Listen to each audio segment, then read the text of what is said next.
Winter had come to Bara Town, its chill creeping through the gaps in thatched roofs and settling in thick layers of frost upon the eaves. The cobblestones of the village streets glistened with ice like scattered gems in flickering torchlight. Their edges softened beneath the crunch of snow. The air carried a sharp cold that could find its way into every crevice, slipping through beneath doors and through chinks in wooden shutters. The tailor poked the hearth and added wood to the embers, toasting his fingers above their meagre warmth. Smoke rose sluggishly from chimneys, curling into the grey sky before being carried off by the wind, a ghostly reminder of the life struggling against the season's grip. The trees beyond the village, skeletal, barren, stood wrapped in glistening frost, their branches creaking under the piles of virgin snow. Somewhere in the distance, the muffled sound of a woodcutter's axe rang through the frozen air, each strike a desperate defiance against the biting winter.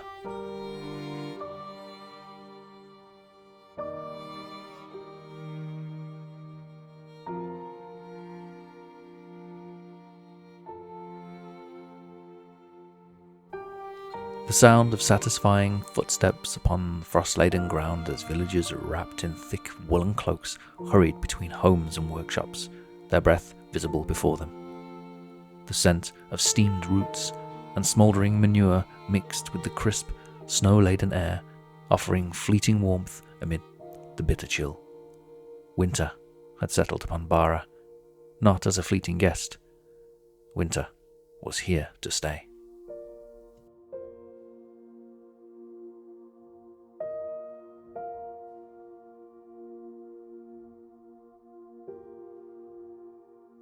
Finally, the resting breaths came as a relief.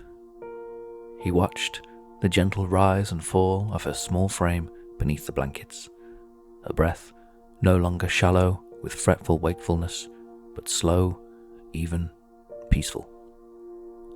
Sleep had claimed her at last. Perhaps the warm milk and honey had soothed her. Perhaps it was the lullaby, the same soft melody he had hummed 100 times since she was a babe, its notes warm, smooth, with years of love. Or perhaps it had been the simple comfort of his hand wrapped around hers, a quiet reassurance in the dark. The tailor exhaled a breath he hadn't realized he'd been holding and carefully, ever so carefully, slipped his hand from hers. She murmured something, shifting slightly, but did not wake. A small smile flickered at the corner of his lips as he leaned down and pressed a kiss to her warm brow, the scent of lavender clinging to her hair.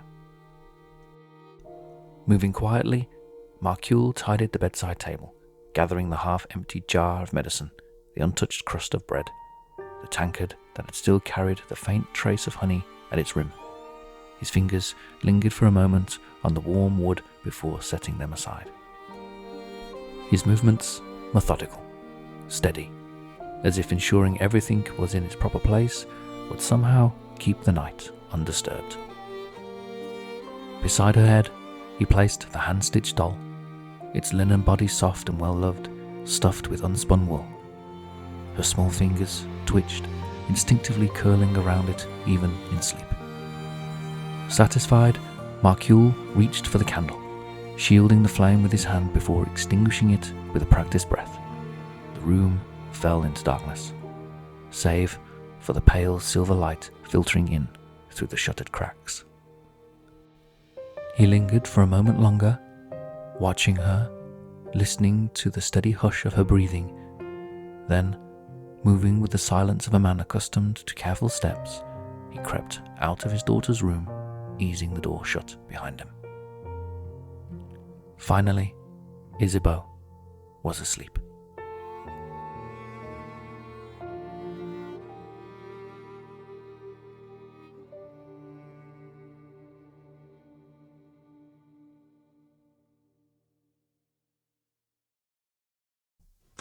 Now that she was asleep, he could finally step away, retreat to the other room, and begin his work. Marcule moved through the dimly lit house with careful, measured steps, mindful of every creaking floorboard. As he reached his workroom, he exhaled slowly, rubbing a hand over his face. The fire in the hearth had died down to embers, casting a faint orange glow against the wooden walls. Without thinking, he began his ritual setup, lighting a fresh candle, arranging his tools, unrolling the fabric that would soon take shape beneath his needle. Yet, as he reached for his shears, his hand stilled, a memory overcoming him. His wife's illness had come suddenly, like a shadow sweeping over their lives with no warning. One day she had been laughing, scolding him gently for tracking in mud from the streets, and the next she had grown quiet, her strength fading like the last light of evening. He had thought it was nothing at first, a mere chill from the autumn air. Then came the fever, the weakness, the sleepless nights spent at her bedside, whispering reassurances that neither of them truly believed. And then she was gone. A knot formed in his stomach, an all too familiar pang of worry. What if this was the same? What if Isabeau's restless nights, her feverish skin, the way she clung to him when she was usually so independent? What if all of it was not just a passing illness, but something deeper, something irreversible? The thought made his breath hitch. He shook his head and placed a piece of wood upon the embers, his mind drifting into the past. It was a good memory, one of days when they were young and courting, when he, a simple tailor with nothing to his name but his craft, had dared to chase the love of a farmer's daughter. He had thought himself chivalrous and clever, bringing her flowers from a hidden glade beyond the village, a place where wild blooms swayed in the breeze like dancers. He had presented them with all the pride of a knight offering his lady a treasure, hoping she would see him for something more than just needle and thread. She'd laughed, accusing him of stealing from the bees, and yet, when she thought he wasn't looking, she'd pressed the petal to her face, inhaling their fragrance as if trying to hold on to something fleeting. She'd been so beautiful, standing in the dappled sunlight, the wind catching the loose strands of her hair. He could have died just thinking about her smile. Now all he had left of her were these moments, fragments of life that once was, and Isabeau, the child they had made together, the last piece of her he still had in this world. They were so young, so innocent, so full of love, and so unaware of just how much their world would change with the arrival of their daughter. They had imagined it the way that all expectant parents do, soft, idolized dreams of warm afternoons cradling a swaddling infant, of laughter filling their modest home, of a future painted in gentle golden hues. They hadn't known the depth of exhaustion that would weigh on their bones, the kind that made them even the simplest tasks feel insurmountable. They hadn't known how fear could creep in during the quietest hours of the night, wrapping around their hearts like a vice as they watched their newborn daughter sleep, terrified that anything, might go wrong. They had spent endless nights pacing the floor with her, taking turns when one of them could no longer keep their eyes open, whispering sweet, soothing nonsense into the dark. He remembered how she would grip his finger so tightly, her tiny hand impossibly small, and just that touch alone was enough to make his heart ache with a love so profound it scared him. And yet, for all the sleepless nights, the uncertainty, the overwhelming responsibility for caring for a fragile life, there was joy pure, unshakable joy. The way she had first smiled at them, a tiny fleeting thing, but real enough to send them both into laughter of their own. The way she had reached out for them, needing them, trusting them completely. The way she fit so perfectly into the crook of his arm, as if she had always belonged there. She had given them both something neither of them had known they needed. A love so boundless, so consuming, that even in their most exhausted, most terrified moments, they would not have traded it for the world.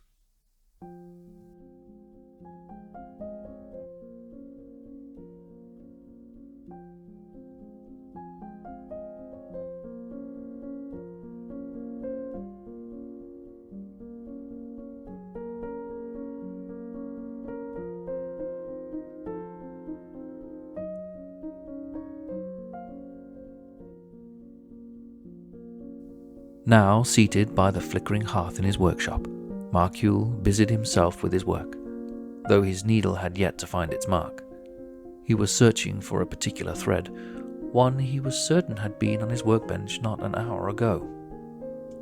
His hands moved the various objects around, brushing aside a folded length of wool, shifting a pair of shears, nudging a small wooden box filled with beeswax. He checked the edge of the table, then the shelf above it, where spools of various colours rested in neat rows. The missing thread was a deep, undyed brown, a perfect match for the heavy cloak he had meant to mend, but it was nowhere to be found. With a quiet sigh, Marcule pushed his chair back and stood up. He looked around the shop, taking in the bolts of fabric stacked along the walls, the spools of thread nestled in their compartments, the orderly clutter of his well-worn workspace. It was not like him to misplace things. He prided himself on knowing exactly where each tool and scrap of cloth belonged. Kneeling, he opened a drawer and sifted through its contents. Lengths of ribbon, a bundle of chalk, a few unfinished patterns, no thread. He straightened, rubbing his fingers together, feeling the faint tackiness of wax left over from his last stitching. He retraced his steps to the hearth, where he had paused earlier to warm his hands. Nothing there but the ember's soft glow. For a moment, he simply stood in the quiet, listening to the muted crackling of the fire and the distant hush of the wind against the thatched roof. Perhaps Isabeau had wandered in earlier and taken it up as a plaything, a habit she had never quite grown out of, despite her father's gentle scoldings. Or perhaps, after hours of work, his mind was playing tricks on him, convincing him of an order that had never been there. With a final glance around the room, he exhaled through his nose and reached for a different spool.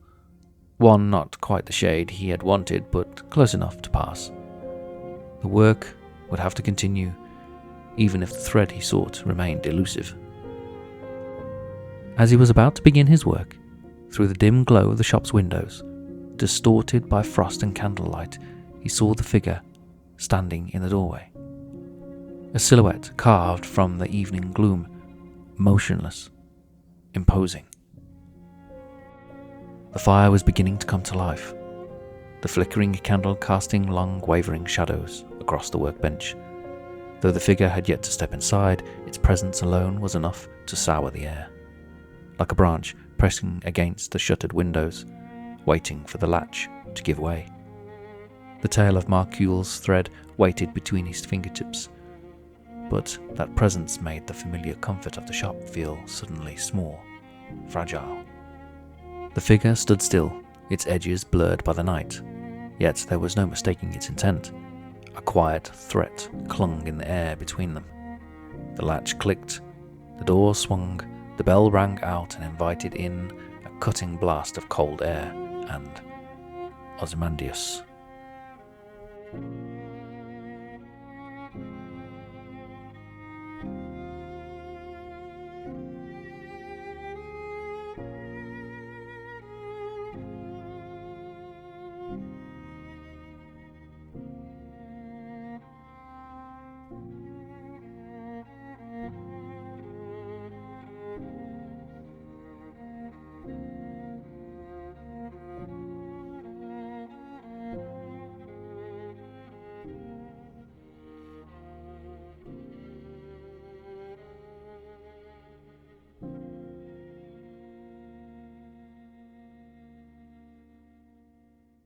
The latch clicked, the door swung open, the bell above the frame gave a sharp metallic chime, its sound thin and brittle in the cold air.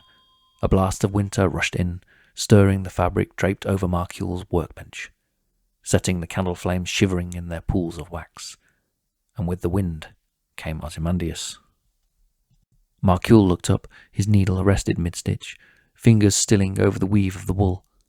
The warmth of his shop, though modest, had been enough to keep the creeping chill at bay, but now the cold had settled in, unwelcome and insistent, following the blacksmith like a ghost. Ozymandias was a distant figure in Bara. His presence, like his work, was undeniable, solid, unyielding, shaped by heat and hammer blows. The tools of his trade were well known. His horseshoes rang true on the hooves of the village's steeds, his ploughshares carved through the frozen earth without fail. And yet, for all his skill, there was something about him that made the villagers uneasy. Perhaps it was the way he spoke so little, his words measured and clipped, offering nothing beyond necessity. Or perhaps it was his comings and goings, those late-night departures towards the neighbouring towns, his silhouette swallowed by the road, only to return hours later with heavy sacks slung over his broad shoulders and silent figures trailing in his wake. No one in Bara asked too many questions, and he had a familiarity with the town guard. It was not their way, not when the answers might carry a weight too burdensome to bear, and Marcule, despite his quiet curiosity, knew better than to pry. Instead, he merely set his needle aside, smoothing the fabric beneath his hands. "Ozymandias," he said, thumbing wax between his fingers and thumb. "What can I do for you?" "Tailor." Ozymandias's bushy eyebrows pinched in the middle of his brow. "I need something making. A cloak. But not a common cloak. Something finer, thick enough to withstand the cold, with a high collar, full length, fastened at the breast in 3. His eyes glinted in the firelight, and he rubbed snot from his nose with his already dirty cuff. Marcule hesitated. "For yourself, is it?" Ozymandias smiled, though there was no warmth in it. "No, for a friend."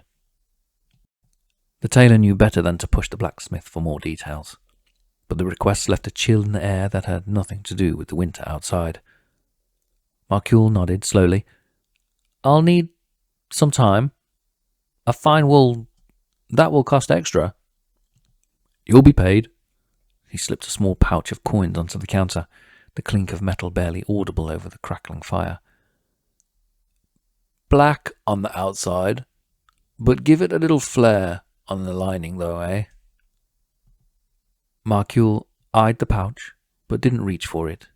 Instead, he looked into the blacksmith's eyes, searching for a hint of what this was truly about. "When do you need it?" "Soon. By the next full moon." There was an unmistakable sense of urgency in his voice, one that had made Marcule uncertain. This sounded like a noble's cloak.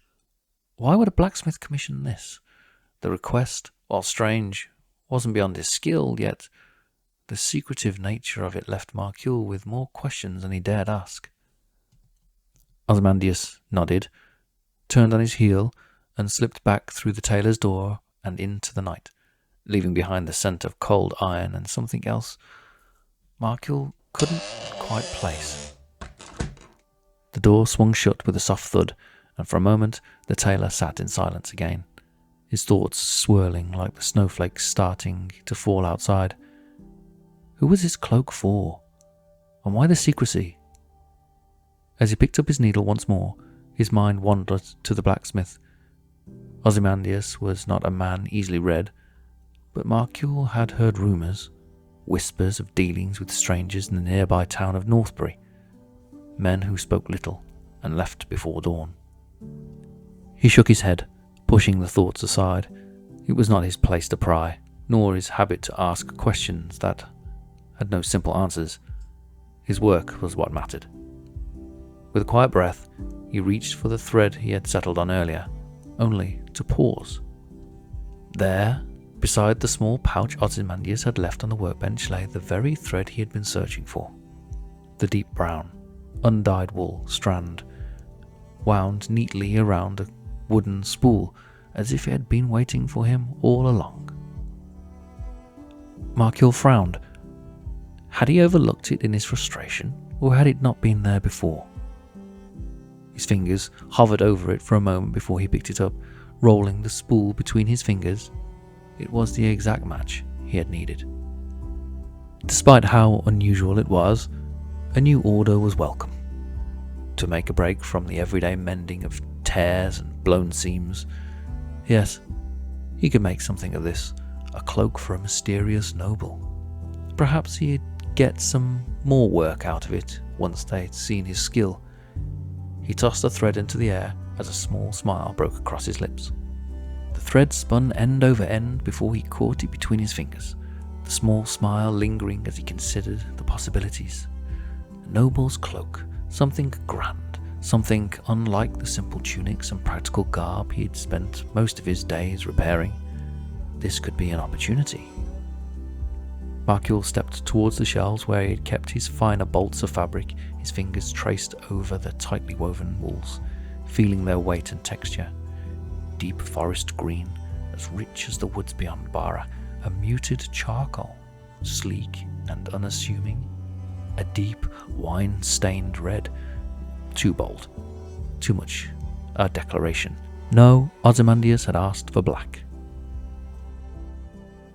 Just as he reached for another cloth, a soft sound carried through the quiet shop, the rustling of blankets, a faint murmur. Markiel paused, listening. A moment passed before another small shift, the unmistakable stirrings of a child shifting in sleep. He placed the thread down with care. The work could wait. He crossed the room, stepping lightly towards the adjoining chamber where his daughter rested. Work would always be there.